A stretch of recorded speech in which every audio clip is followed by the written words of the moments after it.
So I'll start with a personal story. Happened to me a couple of decades ago. And one of our daughters always liked to do these radio ticket things. You call in and you get tickets to various events. And so she was always trying to call in for tickets to this or that. And she got tickets to a Hubble telescope exhibit. Now, this was in the late 1990s. And so the Hubble telescope wasn't really new. But we didn't have all of the images available to us like we do now, because the internet was not as well utilized then as it is now. And so the Hubble telescope was kind of a big deal, and they had a nice exhibit of it there at Union Station. And so we went to look at these photographs from the Hubble telescope, and they were just fascinating. They were just so gorgeous. The beauty of the various nebula and the various space photographs that were being taken by the Hubble telescope were just fascinating, and were really something of a considerable beauty. Well, and I came across one photograph in particular, and I remember it very vividly. It was a nice, beautiful photograph, and it was all these stars of varying colors and shapes. And so it was eye-catching, because usually I think of stars as just being, points of light. But these are all kinds of different colors and shapes.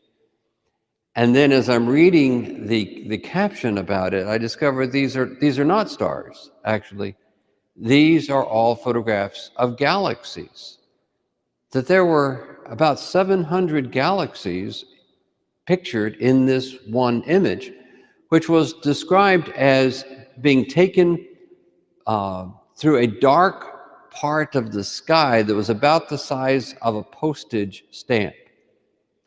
And just because our own solar system and planet is kind of on the edge of our galaxy, there are a few small places that we can actually peer outside our galaxy into the spaces beyond.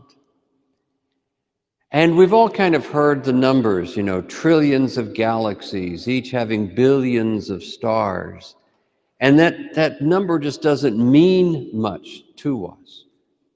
But yet, as I looked at this particular photograph that represented about a postage stamp size piece of the night sky, and saw about 700 galaxies in what was referred to as, at that time, as the deep field photograph, my first reaction was, my God is too small.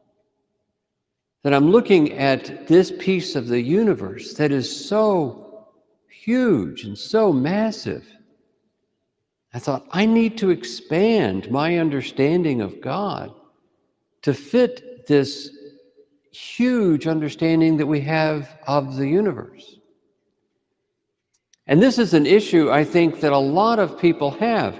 We see people coming up in life, and of course, you know how it is. We bring them to church. They go through their, young people, they go through their PSR classes, and they prepare for their first communion, and they learn some Bible stories, and they color some pictures of Jesus, and they memorize some prayers, and they've developed, a 7-year-old's understanding of God. And indeed, they can kind of get through life, at least through the beginning of life, that way. They have an understanding of God, and that's okay for them. And some of them may come back for confirmation, but, I used to teach confirmation class. And quite frankly, one of the things that I noticed in teaching to go to confirmation, to be confirmed, their graduation stamp and move on, they're satisfying their parents, and their biggest interest, of course, is developing boyfriends and girlfriends, and they're thinking maybe about college or life or career. This relationship that we're trying to bring them to a point of a knowledge of God is just not foremost on their minds at that time. So they have, a lot of Catholics really haven't had a great deal of theological formation outside of early childhood. And then what happens is they go to college, right? I think we've seen this happen with a lot of people, with a lot, perhaps, of of our friends or of our relatives, maybe our own children. They go to college and suddenly the universe seems bigger than God. They begin to see as they start to go through the college classes how huge the world is and how big the universe is. And the little concept of God they developed in their PSR classes when they were 6 or 7 years old just doesn't seem to make it anymore. And in fact, how many people have you known, that I've known, that at some point in their early 20s, they stop praying to God and they start praying to the universe? After all, goodness gracious, the universe seems bigger to them than God is. And they begin to pray to the universe and talk about the universe does this and the universe does that. They've really shifted their understanding away from a God who is bigger than the universe to some kind of God that's maybe smaller than the universe. But it all comes down to this issue of their own understanding of God. They've never grown from a childhood understanding of God into an adult understanding of God. And because of that, they don't know exactly where God fits in their life anymore. And so, like a typical college student, they've got things going on in life, and God's probably not the top of the list. So God goes on a shelf, right? He's like one of those little elves that sits on the shelf. God goes on a shelf, and they think, well, when they ever need God, then they'll know where he is. But they don't know where he is. No, it's being recorded. So as they get to that point that they need God, they just don't know where to find him. They're not sure how to relate to him. They've kind of become lost. They go on in life, they get married, they have children, they have a mortgage, they have jobs, they get so busy. But then something happens that draws them, that they need God and they don't know where to find them. Now, the questions that come to mind that we face in life is that, when you've got the mortgage due and there's not enough money to make the mortgage because you've had a refrigerator broke down and you had to pay for a new refrigerator, and your car's breaking down, they always seem to snowball, right? And you get to that point, you're not sure how you're going to make it into the next month. And the question is your God bigger than that? Or is the universe going to get you through that situation? When we're dealing with a sick child and we're not certain where the child is going to be able to survive, is our God bigger than that sick child? When we lose a loved one, a parent or a friend, is God bigger than that loss?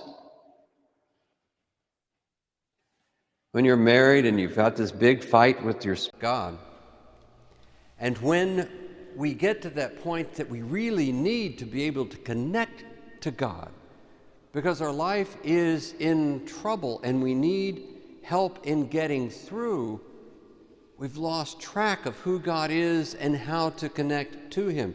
Certainly that Sunday school concept of God we had is not big enough to pull us through life. So there are a number of different false concepts of God that people develop, particularly in early life. And these are the concepts that wind up leading us into atheism. One of the things that I asked as we were talking about developing this very talk is that how can some atheists be right? We don't want to think atheists are right, but they can be right because their concept of God is one such that God does not exist. It is a made-up God. It's not the God that is there for them.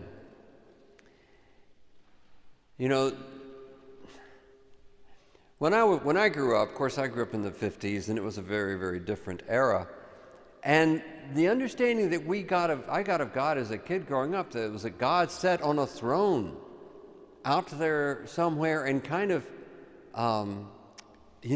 moved people around like pieces on a chessboard. He did things like kind of manipulated people and manipulated life like someone who'd be playing with pieces. In fact, when I was a kid, we used to sing a song, and which went like this. It said, "Somewhere in outer space, God has prepared a place for those who trust him and obey." Obviously, I was not raised Catholic. I was raised in a Southern evangelical tradition. And we would sing that. And so we would think that God was out there somewhere sitting on a throne doing things for us if we could talk him into it. And while that's probably a pretty good description of a God from Greek or Roman mythologies, that's not a description of our God. It's not a description of the God of the universe. And if that's what we develop in our young life, that's what our understanding of God is, that he's out there somewhere, and suddenly we see how big the universe is, and we're not sure where he is, and we can lose sight of him. And that's one of those misconceptions that actually leads people into atheism. And some people view God as a supersized version of ourselves, that he's very human-like. And we need to try to talk him into things. He's like a Superman. And he believes in truth and justice in the American way. And when things happen in our lives that just don't seem to fit to our understanding of God, well, why isn't our Superman saving the day? Why isn't he fixing things? Why isn't he taking care of things the way that he should? And that's, again, one of those conceptions of God that leads people into atheism, because if we expect God to be Superman, we're going to be let down. And then some people develop a version of God that he's almost like a vending machine, that if you can, he doles out miracles if we can get the right formula. If we can say the right prayers in the right way, or do the right things, or the right acts of devotion, and if we can somehow force God's hand to dole out a miracle for us. That's actually probably not a bad description of Santa Claus. We want to get on the nice list and not the naughty list, right? If we're on the nice list, then God's going to take care of us. And if we're on the naughty list, well, then he's not. And that is one of those concepts of God that leads people to atheism, because those gods don't exist. They're figments of imagination. And they're figments that people like to believe in, because it gives them some element of control. If God is someone who will hand out a miracle if I just punch the right buttons, then that gives me some element of control over God. But all of those perceptions of God lead to confusion, disillusionment, disappointment with God, and ultimately to loss of faith. So who is God? How do we know what God is like? And the way for us to do that is to listen to what God has to say about himself. I always like to go back to the story of Moses at the burning bush. See, Moses was an interesting character. He was raised in the courts of Egypt. He was raised in Pharaoh's house. And so he was raised with a great understanding of all the gods of Egypt and how they interplayed and interacted with each other, their battles and their squabbles, and the various magical incantations that you would use to control these gods, to try to placate these gods, to make these gods be kind to you. See, most pagan religion has to do with two things: how to placate God and how to get God's favor. It's all about me trying to manipulate God. And that's the way Moses was raised. And unfortunately, that's the ways a lot of Americans, even in the church, are raised. That we're looking for ways that we can keep God from being angry and get God to give us favors. But Moses, raised in the house of Egypt, he comes across a very strange event. He comes across a burning bush. There's a bush that is afire, but it's not being consumed. Now, the scriptures usually refer to it as a burning bush. That's probably not a great translation. It's a bush, but it's glowing, it's shining, it's radiating. I mean, the Hebrew language did not have a lot of vocabulary. And so when in Hebrew they're trying to express things, they don't have a lot of choices of words they can use to express them. So when it talks about the burning bush, think of it in terms of a radiating bush, a bush that's emanating energy. And Moses sees this, and he realizes it's something special. And the voice, of course, comes out of the bush that says, "Take off your shoes, you're standing on holy ground."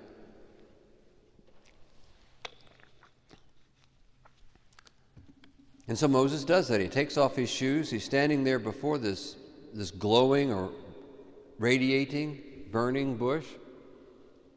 And he asks the logical question for someone who is raised in the courts of Egypt. What is your name?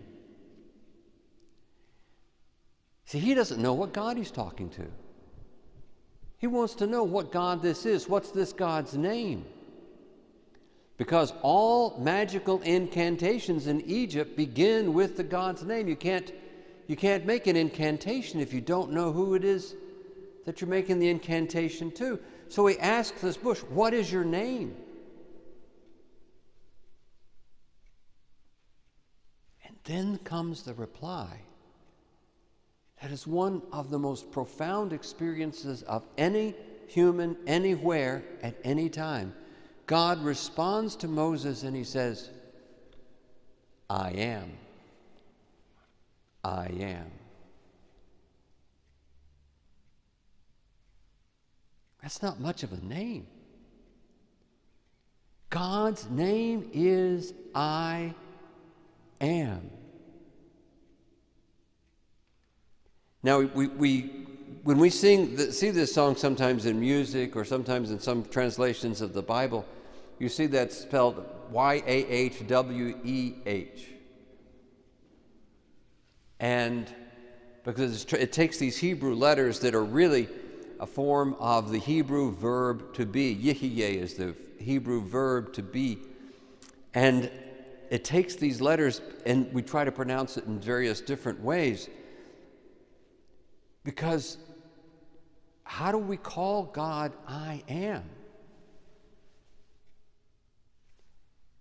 When God gives his name, his I am, he is pointing out that he is not some supreme being in the midst of a pantheon of supreme beings who fight and bicker and do all the things, all the human characteristics we like to ascribe to God. He is saying that he is all being. That God is all being. God is all that is. I am.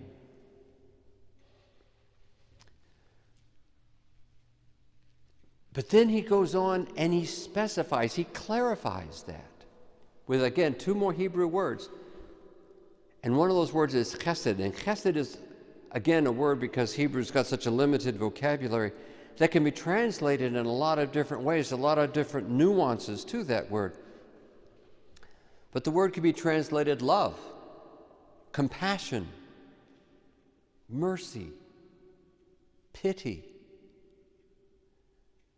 God says that he is not a being, supreme or otherwise. God is all being, and that being interacts with us in love and mercy, compassion, kindness. God defines himself as being that interacts in love, mercy, compassion, and kindness. And then there's a second Hebrew word, and when you read in the scriptures, you'll see how that all plays out. But that second Hebrew word is emet, which again can be translated a number of different ways: truth, faithfulness, fidelity, constancy. God is explaining who he is by what he is. And he is all that is. And he interacts with us through love and through truth. We want to place God out there somewhere. We want to make God something apart from us, something separated from us. But the very nature of God is that he relates to us. He relates to us in truth and in love. He's not a member of some circus of gods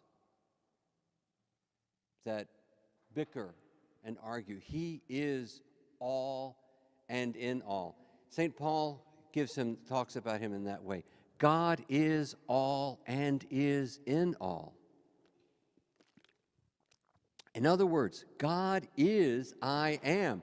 God is all being. There is nothing that exists that does not exist in God. St. Peter says, in him we live and move and have our being.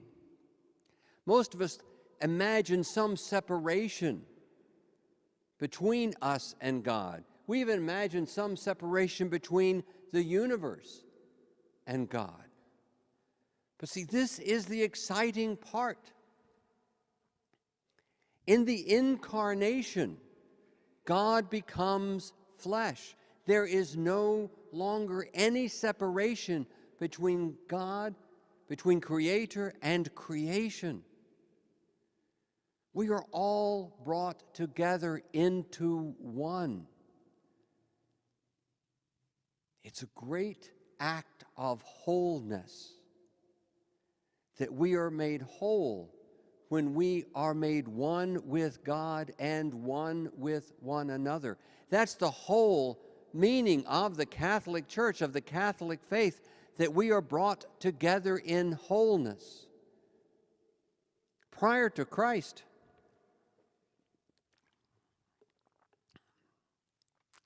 every place had a god, and they were considered to be local. They were just little local deities that you would have.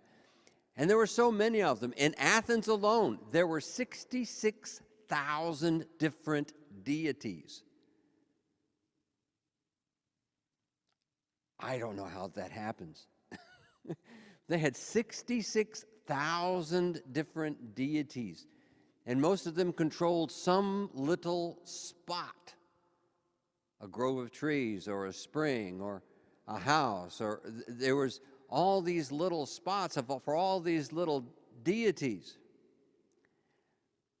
Interestingly, the Romans were the same thing. They inherited all of the Greek gods, and they made up some of their own. And you know what god in Rome was more prayed to than any other? Was the god Fortuna, the god of good luck.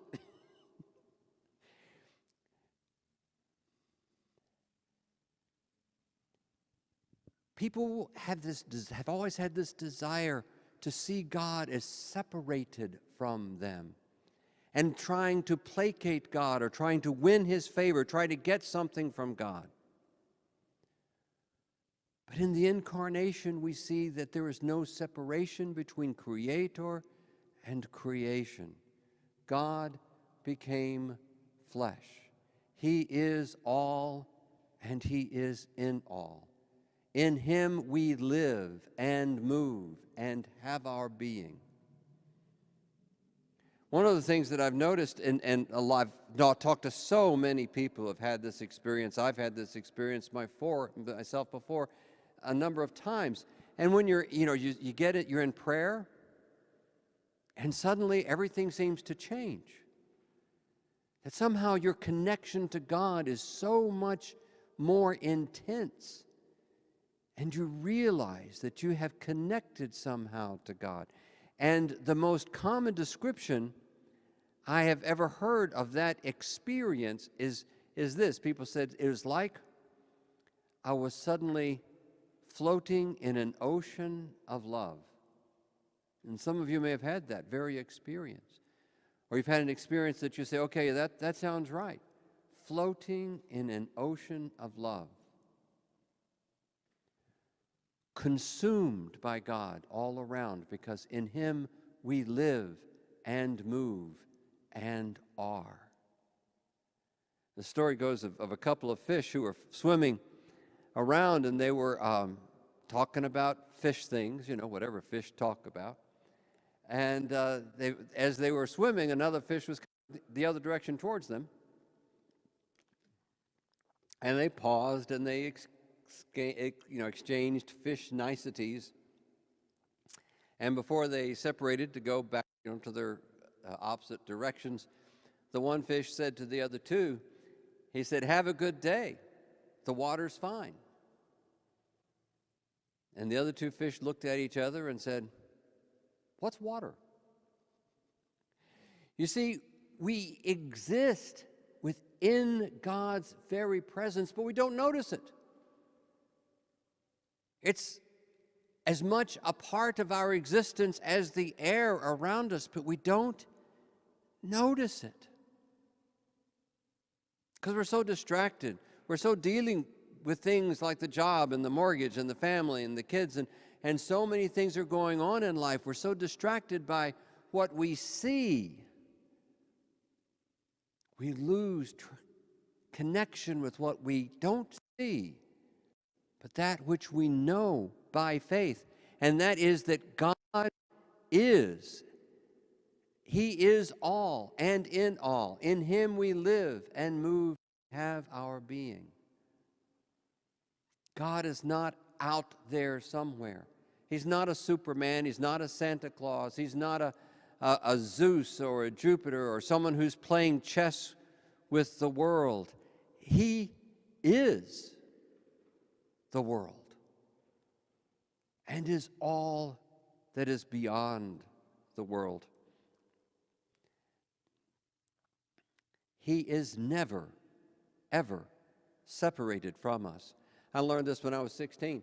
I was raised in a very devout Christian home, but when I was a young teen, my dad left, and the family fell apart, and my life fell apart. And it's not an uncommon story, is it? And as a middle teen, I did what middle teens do when their life is falling apart, and I became more and more rebellious, and started carrying a switchblade to school and got into fights, started drinking heavily. And I remember when I was 16 years old, I was with a bunch of Christians, Jesus people. I've talked about Jesus people before. Jesus people, they're all excited. They're playing guitars in the parks, They're all happy, and they have a great peace in their life, and I didn't have any peace. And I knew that I'd been raised in the church, but I didn't have any peace. I didn't have any relationship with God. And I remember praying all by myself. Nobody, wasn't in the, down at the altar of a Billy Graham crusade. Just prayed all by myself and said, "Jesus, if you come back to me, I promise I won't ever leave you again." And I remember hearing the voice of God right there say to me, "I've never left you." He can't leave us. He is the very essence of our being, of everyone's being. This idea of us being separated from God is really a pagan concept. It's not the God who declares Himself, I am love, I am truth.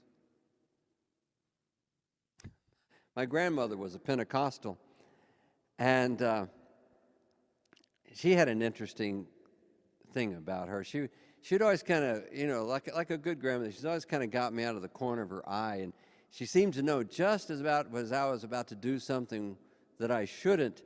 And she'd wag her finger at me and she says, God is watching you. As if God is something we need to be afraid of. We need to hide from God. Jonah tried that. He thought, well, sure, if I can just get out of Israel, I won't have to, answer God, because God can't hear me outside of Israel. In the ancient Jews concept, God lived inside the temple in Jerusalem. He sat on the Ark of the Covenant. They called it the mercy seat. That's where God sat. So Jonah doesn't like what God wants him to do, so he says, well, I'll just leave town. God won't be able to see me.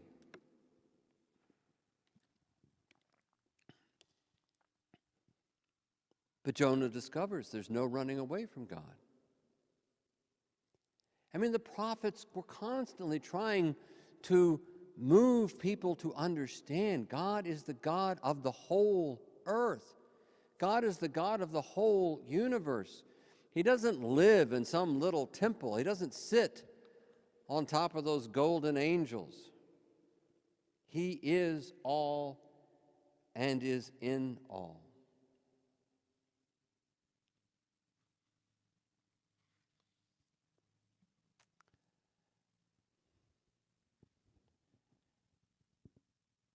I'm going to do a special session, which I'll just put online because I don't want to give everybody a headache. You have to kind of volunteer for this one, which is basically on theological implications of quantum mechanical theory.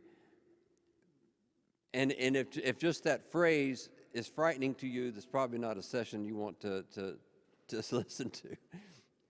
But I want to make this point. We all, when you go to school, not when I went to school, but if you went to school after, where you learn a little bit more about, the inner workings of matter, and that matter itself is almost an illusion. It's really energy. Everything that the world is made up is energy at a vibration, and you slow the vibrations down, and everything sinks into a singularity, and the entire earth will fit inside a teacup if you slow the vibrations down. You speed the vibrations up too much, and then you have thermonuclear explosions, right? Matter ceases to exist, and it all just turns into energy and just goes everywhere. But you dig down beyond that, but jump beyond the atomic level into the quarks, the up quarks, down quarks, sideways quarks, and all the various little, 137 identified subatomic particles now. They keep discovering new ones. You dig down past that, and you know what the entire universe is made out of? Tiny, tiny strings that vibrate in 11 dimensions. And the harmony created by these tiny strings generates the energy that we see, that eventually we see as matter. In other words, in every atom of every cell of your being, God is singing to you a love song. The entire universe is made of music.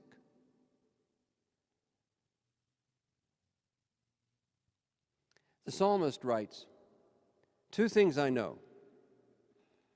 To God belong all power, and with you, O Lord, is unfailing love." When we begin to see that the entire universe exists because of this divine energy, this divine power that permeates everything, suddenly the incarnation doesn't just make sense, it becomes a necessity for the universe to function. The Creator and creation are by nature one and the same. Now, of course, whenever I teach on this, people start to get nervous and they start thinking, oh my, he's not a pantheist, isn't he? I'm not saying that the rocks and trees are gods. No, not at all. But that everything that exists because it exists in God, who is I am, who is all being, and who relates to us. We experience God through his nature of truth and his nature of love.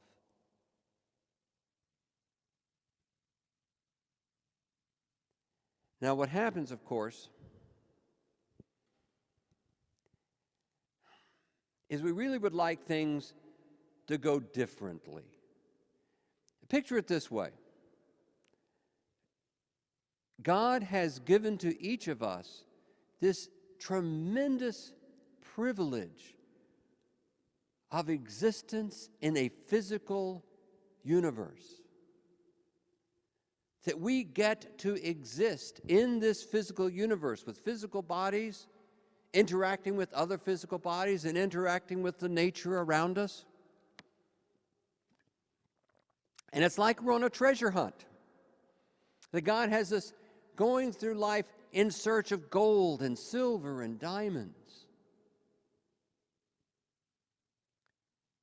And we can do that because we exist in this physical realm where we can interact with one another and interact with nature. But the gold and the silver and the diamonds that we collect on this treasure hunt are not the stuff that get left behind. It's not the stuff that gets burned, not the stuff that wastes away and rusts away after we're gone. The treasure that we collect in this sphere are those three things that last forever: faith, hope, and love. And as we go through this life, storing up in this treasure house of heaven the increase of faith, hope, and love in our lives, we are transformed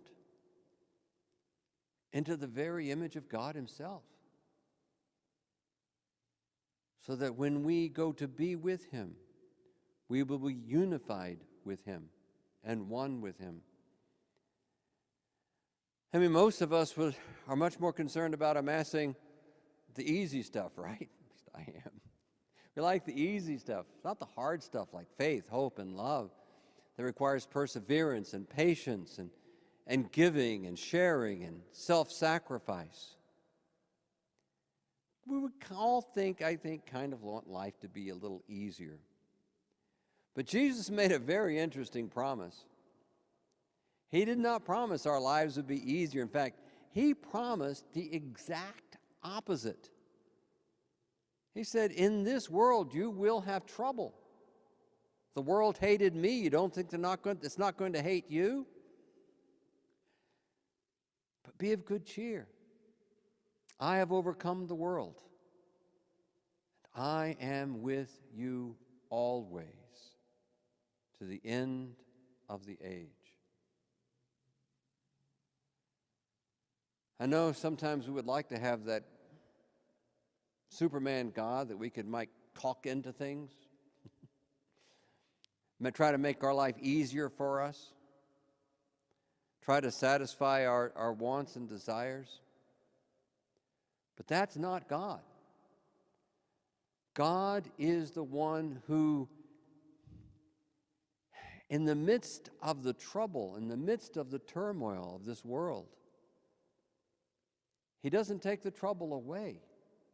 He just walks with us through it because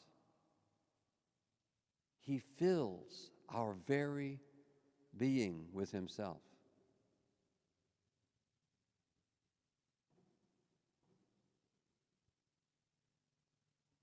And when you think about it, that's enough.